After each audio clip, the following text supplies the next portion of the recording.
warahmatullahi wabarakatuh. Pada video kali ini, saya akan menceritakan sebuah kisah tentang disyariatkannya berkurban pada Hari Raya Idul Adha. Hari Raya Idul Adha adalah sebuah peristiwa besar yang setiap tahun kaum muslimin sedunia melaksanakan sholat Id, dan setelah itu menyembelih hewan kurban sebagai sunnah muakkadah.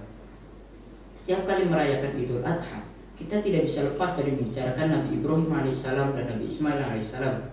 Bapak anak ini menjadi suri tauladan bagi kita semua dalam banyak hal, seperti dalam ketaatan dan kepasrahan diri kepada Allah Subhanahu wa taala.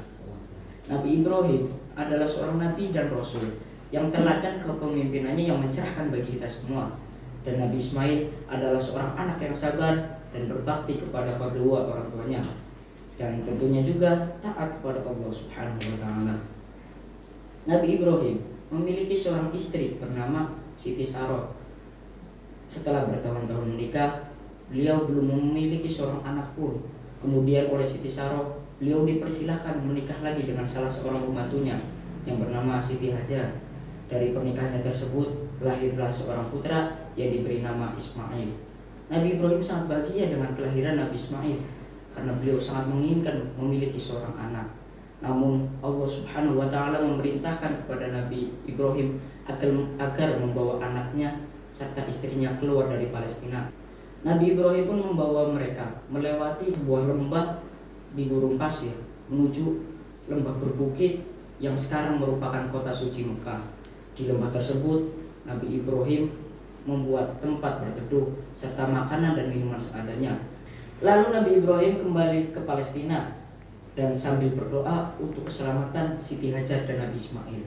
Setelah berhari-hari di padang pasir, Siti Hajar pun kehabisan makanan dan minuman untuknya serta Nabi Ismail. Kemudian beliau mencari air di antara dua bukit, yaitu Bukit Sofa dan Bukit Marwah. Kisah inilah yang menjadi awal dari salah satu rukun haji, yaitu sa'i atau berlari-lari kecil sebanyak 7 kali di antara Bukit Sofa dan Marwah. Setelah kelelahan, Siti Hajar mendengar sebuah suara untuk membawa Nabi Ismail ke tempat tersebut. Di tempat itu, Siti Hajar meletakkan Nabi Ismail di tanah, dan Nabi Ismail pun menghentakkan kakinya, dan dari hentakan tersebut muncullah sebuah sumber mata air yang sekarang dikenal dengan sumur Zam-Zam. Nah, sumber mata air inilah yang membuat suku Jumbur datang berbondong-bondong ke lembah tersebut, membuat lembah itu menjadi lembah yang ramai dan berkembang. Nabi Ismail dibesarkan oleh Siti Hajar di Mekah, dan Nabi Ibrahim dari Palestina pun sering berkunjung ke Mekah untuk menjenguk anak serta istrinya. Hingga Nabi Ismail remaja, Nabi Ibrahim mengabarkan bahwa dia mengalami mimpi buruk. "Wahai anakku, sesungguhnya aku melihat dalam mimpiku bahwa aku menyembelihmu. Maka pikirkanlah apa pendapatmu," kata Nabi Ibrahim.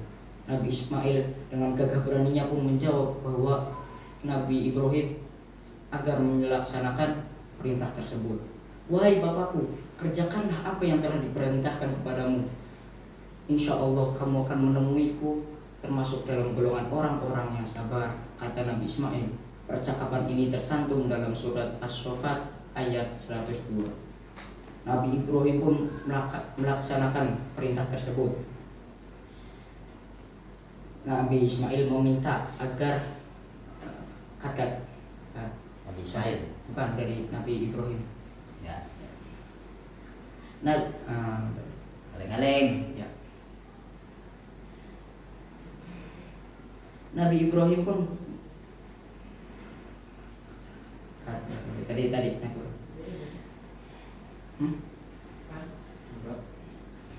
Nabi Ibrahim pun melaksanakan perintah tersebut, dan Nabi Ismail meminta agar dirinya diikat dan menajamkan pisau agar tidak kesakitan saat disembelih, dan serta menyerahkan baju-bajunya kepada Siti Hajar sebagai kenang-kenangan.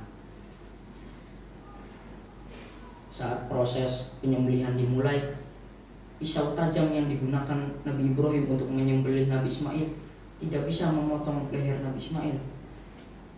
Nabi Ismail pun menyarankan agar ayahnya tidak melihat wajahnya. Namun pisau tajam yang digunakan Nabi Ibrahim tidak bisa menyembelih leher Nabi Ismail. Nabi Ismail menyarankan agar Nabi Ibrahim tidak melihat wajahnya.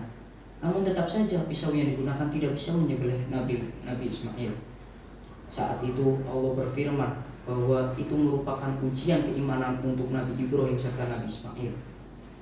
Dan Allah pun mendatangkan sebuah hewan yang kambing besar sebagai ganti dari Nabi Ismail. Dan kami tebus anak itu dengan sembelihan yang besar. Quran Surat As-Saffat ayat 107. Hikmah dari cerita ini, kita harus selalu taat kepada Allah Subhanahu wa Ta'ala apapun yang diperintahkan, walaupun kita harus memberikan sesuatu yang sangat berharga bagi kita, seperti yang dicontohkan oleh Nabi Ibrahim serta Nabi Ismail. Nabi Ibrahim rela menyembelih anaknya sendiri yang telah lama diidam-idamkannya, dan Nabi Ismail rela mengorbankan dirinya atas perintah Allah. Maka dari itu kita harus selalu taat kepada Allah Subhanahu wa Ta'ala. Allahul muwaffiq ila aqwamit thoriq. Wassalamualaikum warahmatullahi wabarakatuh. Setelah memberi highlight